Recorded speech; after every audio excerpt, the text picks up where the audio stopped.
In Contents, right-click the U.S. States layer and choose Attribute Table to open a table view.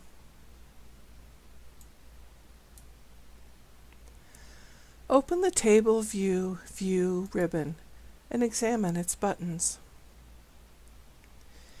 In the table view, narrow the state name field to a more suitable width by clicking and dragging the right border of the field. Right-click on the POP 2014 heading and choose Sort Ascending from the menu. In the lower right corner, slide the bar or use the drop-down to change the zoom level.